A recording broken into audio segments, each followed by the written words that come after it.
निकाल देना चाहिए।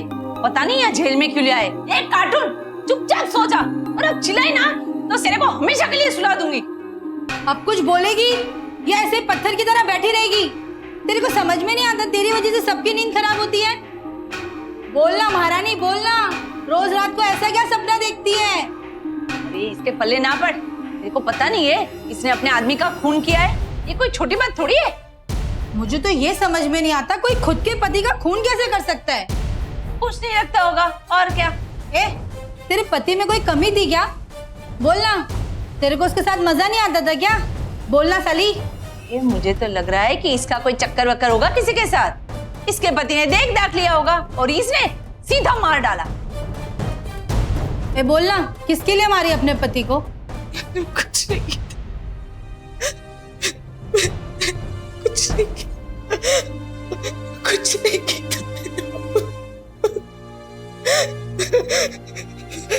कुछ नहीं किया। सन 2009 की गर्मियों में दिल्ली की आर्थर रोड जेल में अमनदीप कौर नाम की एक लड़की को भेजा गया।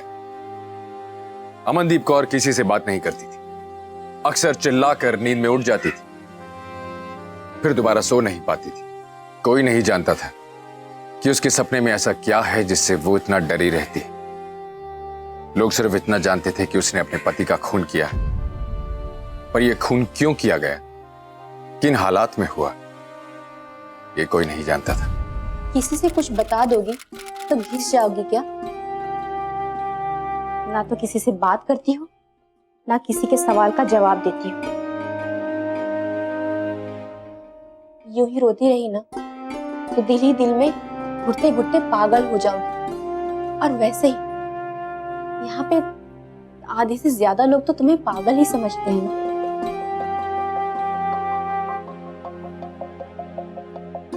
वैसे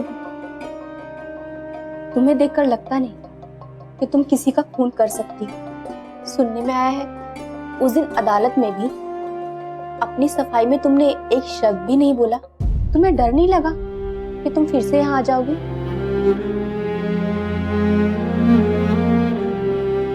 रो मत, चुप हो जाओ, बोल दो। तुम्हारे बताने से तुम्हारा दिल हल्का हो जाएगा और हो सकता है मैं तुम्हारी कोई मदद कर सकूं। अदालत ने मुझे सजा सुना दी, अब भला कौन क्या मदद करेगा मेरी? सुनाने दो, लेकिन अगर तुमने सारी बातें मुझे बताई तो तुम्हारे दिल का बोझ हल्का हो जाएगा। बताओ क्या हुआ था तुम्हारे साथ?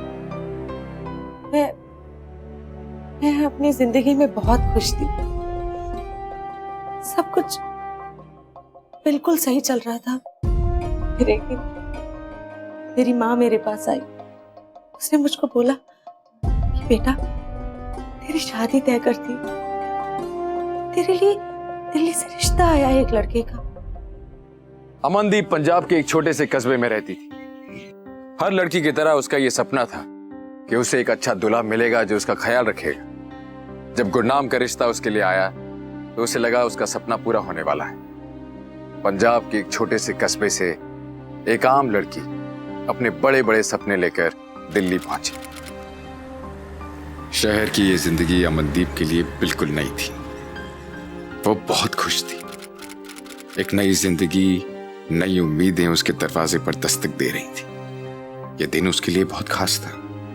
उसकी आंखों में सपने थे, मगर शादी की पहली रात ही उसके सारे सपने धराशायी होने वाले थे।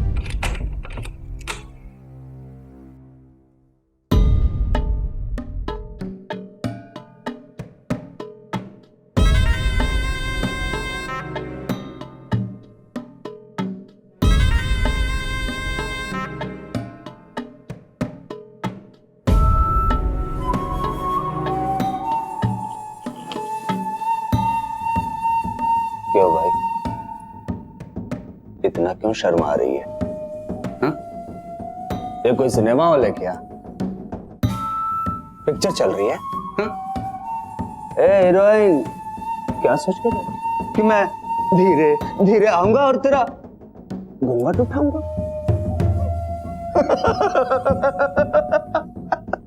ए बोल ना।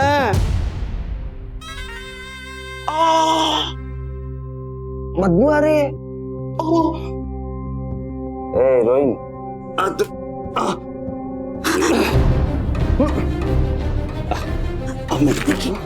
अरे मैं तेरा हस्बैंड हूँ, हस्बैंड। देखिए छोड़िए मुझे। हक बनता है मेरा तेरे पे। इधर आ, इधर। मुझे जाने दीजिए, मुझे छोड़िए।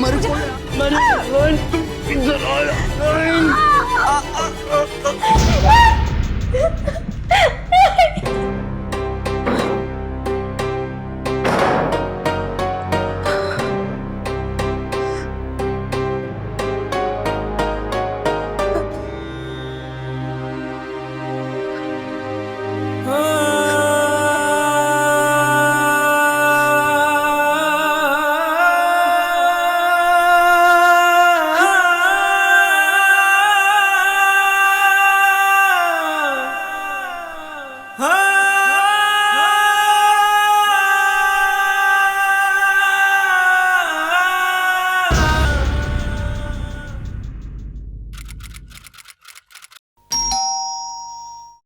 पुत्र देखो जरा कौन आया है। जी मम्मी जी। हाँ देखती हैं।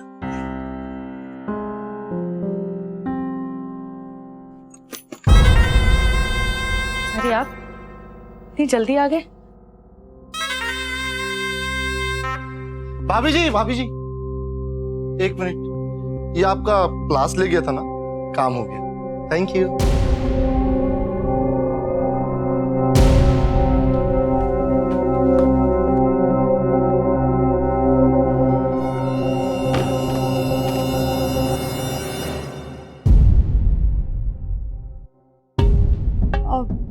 मैं आपके लिए पानी लेके आती हूँ। अरे पानी पीकर क्या करना है?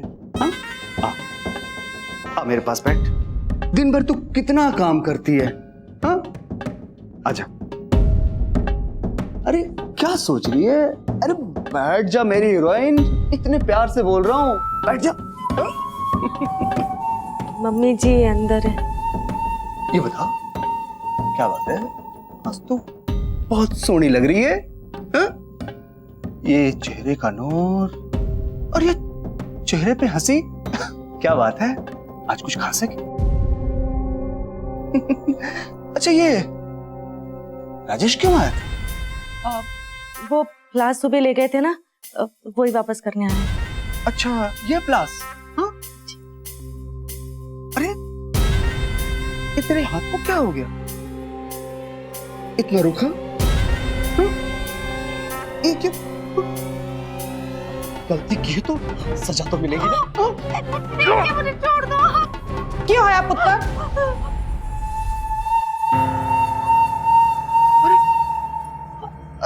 ये क्या पागलपन लगा रखा है तूने? छोड़ इसे। मम्मी मैंने कुछ नहीं किया, कसम से। मम्मी पता नहीं पागल ये क्या कर रही थी, हाथ काट ले। एक काम करो मम्मी, आप यहाँ बैठो, मैं अभी दवाई लगाता हूँ।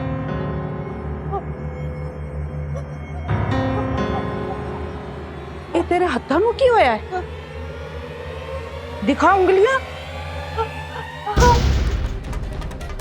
देख पुत्र, तू मनु सच्ची सच्ची दस, ए गुल्ली ने तो नहीं कुछ किता? देख तू घबरा ना, देख तू मनु सच्ची सच्ची दस। ओह माय गॉड, ये कितना खून बह रहा है? क्या क्या करती हो तुम? ठीक से नहीं कर सकती क्या? Oh my God. ओह कुछ नहीं, कुछ नहीं हो रहा, अभी अभी सब बंद हो जाएगा। ओह क्या करती हो तुम?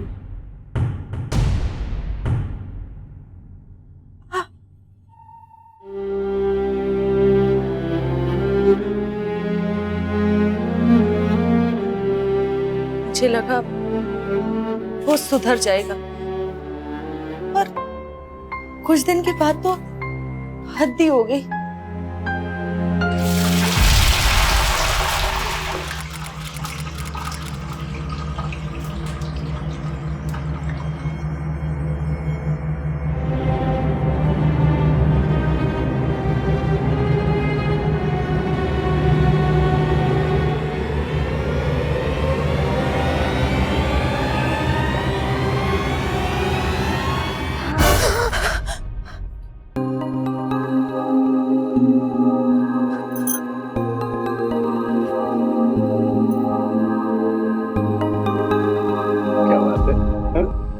सच्ची? नहीं नहीं, आज आज आप बोलो, मैं तो आज सिर्फ सुनूंगा।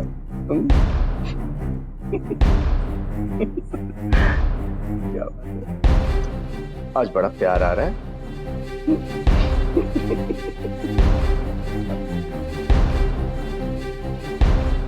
डार्लिंग, मैं तुझसे बाद में बात करता हूँ। अरे चुपके क्या सुन रही थी? हाँ? कुछ क्या सुन रही थी? कहीं तो मेरी जासूसी तो नहीं कर रही थी? हाँ? मेरी जासूसी कर रही थी? क्या करेगी? क्या करेगी? मम्मी को बताएगी? हाँ? मुझे माफ कर दीजिए, मैंने कुछ नहीं सुना। तुझे तो मैं बोलो, दरवाजा खोल। मैं कह रही हूँ दरवाजा खोल। क्या? हट पीछे।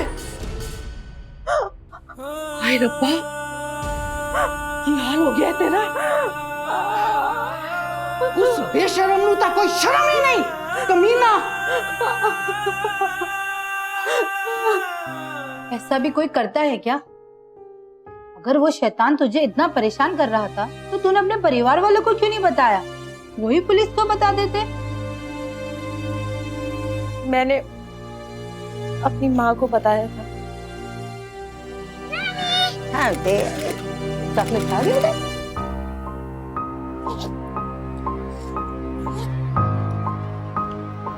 बेटा, तो अपना ख्याल रख। लड़ाई झगड़े किस घर में नहीं होते? इसका मतलब ये तो नहीं मुंह उठाया सारे रिश्ते खत्म। बेटा निभाओ, निभाना पड़ता है।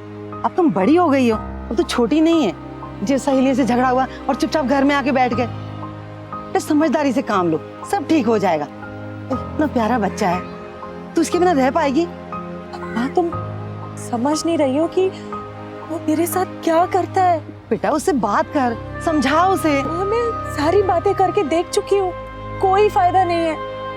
माँ, वो मुझे मार डालेगा। माँ, वो मुझे मार डालेगा, मैं मर जाऊंगी। बेटा तू कह रही है तू उससे अलग होगी, क्या करेगी अलग होकर तू? मैं कुछ भी कर लूंगी माँ। मैं किसी के घर पे झाड़ू पोछा बर्तन जो काम मिलेगा वो कर लूंगी माँ, लेकिन वो शैतान के पास मुझे मत भेज माँ। तुझे पता नहीं है माँ, कितनी चोरी छुप के मैं तुझसे यहाँ पर मिलने आई हूँ। अगर उसे पता चल गया माँ तो वो मुझे जान से मार डालेगा माँ। मैं मर जाऊंगी माँ, मुझे अपने साथ ले चल माँ, मुझे अपने साथ ले चल, अपने घर ले चल। बेटा तेरे को पता है तेरे पापा की तबीयत ठीक नहीं रहती और वो तुझे वापस आया घर में देखकर अपने दिल पर ले लेंगे और तू घर में आके वापस आ जाएगी तो लोगों को भी बातें करने का मौका मिल जाएगा। लोगों की बातें नहीं सुन पाएंगे। बेटा तू समझदारी से काम ले। हाँ, तुम समझ नहीं रही हो कि मैं क्या कहना चाह रही हूँ। अच्छा बेटा मैं चलती हूँ, घर पे तेरे पापा भी मुझे अकेले अपने साथ ले हैं। जाना। मैं भी घर में अकेले हैं, बेटा, माँ, तू मुझे अपना छोड़ के ख्याल मत जा। रखना। इतने बरसों तक जुल्म सहने के बाद अमनदीप ने पहली बार अपनी मां से मिलकर मदद मांगी, पर उन्होंने मदद करने की बजाय उसे हालात से समझौता करने की सलाह दी। हम क्यों सहनशीलता के नाम पर इस अत्याचार, इस जुल्म को बढ़ावा देते हैं? अगर एक लड़की मदद के लिए अपने परिवार से उम्मीद नहीं रखेगी तो किससे उम्मीद रखेगी? हम क्यों इस जिम्मेदारी से अपना मुंह मोड़ना चाहते हैं? किस बात से डरते हैं? इन रिश्तों के टूटने से? क्या इन झूठे रिश्तों की कीमत हमारी बेटियों की जिंदगी से बढ़कर है? मैं दोबारा पेट से थी उस टाइम, मुझे 7वां महीना चल रहा था। तभी अचानक खबर आई कि मेरे पिताजी चल बसे।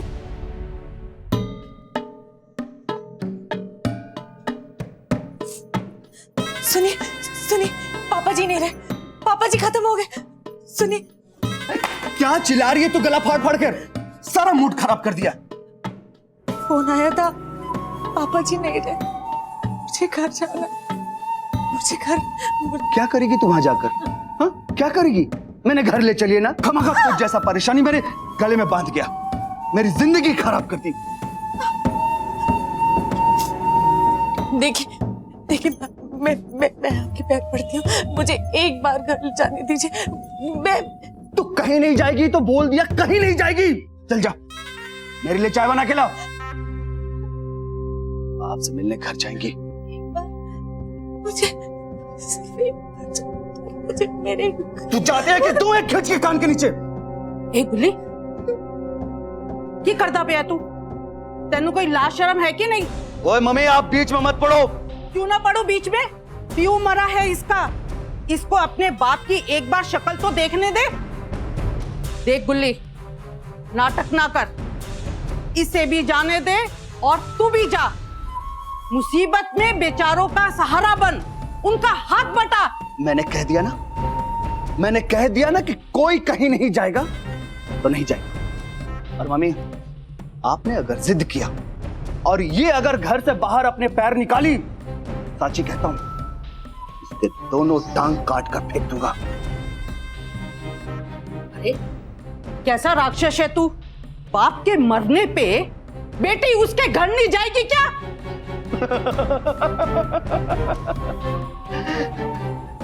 अरे मम्मी, आपको नहीं पता? अरे फालतू फालतू बातें मत कर। मुझे पता है मम्मी, मुझे पता है। अरे कितने सारे आशिक पाल कर रखी अपने मैके में। इसकी भोली सूरत में मत जाओ। अरे अच्छों को बेवकूफ बना के आती है। सुन, तू घर में जा।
बेटा, हम लोग नानी के घर जा रहे हैं। अब नानी के घर चलोगे ना?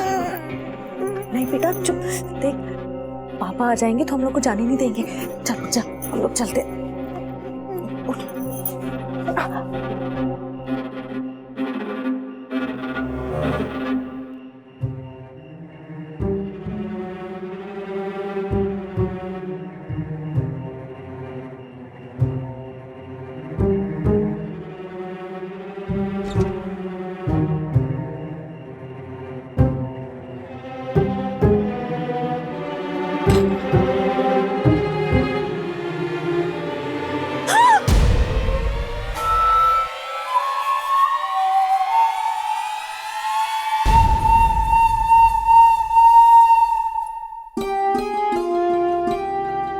अमनदीप के पिता का देहांत हो गया था। जरा सोचिए, एक बेटी के मन पर क्या बीतती है ऐसे मौके पर। वो आखिरी बार अपने पिता का चेहरा देखना चाहती थी, पर गुरनाम ने इस बात पर भी पाबंदी लगा दी। क्या करती? जब उसे कुछ और समझ में नहीं आया तो उसने ठानी कि वो भागकर अपने घर चली जाएगी। पर अमनदीप को नहीं पता था कि उसकी किस्मत में आगे क्या लिखा है। घरेलू हिंसा हमारे देश में एक आम बात है, पर होनी नहीं चाहिए। यह हमारे समाज के माथे पर एक शर्मनाक दाग है। और वो मर्द जिन्हें लगता है कि किसी कमजोर स्त्री पर हाथ उठाकर वो अपनी मर्दानगी दिखा रहे हैं, हम उन्हें बताना चाहते हैं कि उन्हें गलतफहमी है। अपनी आवाज को हमारी आवाज के साथ मिलाइए।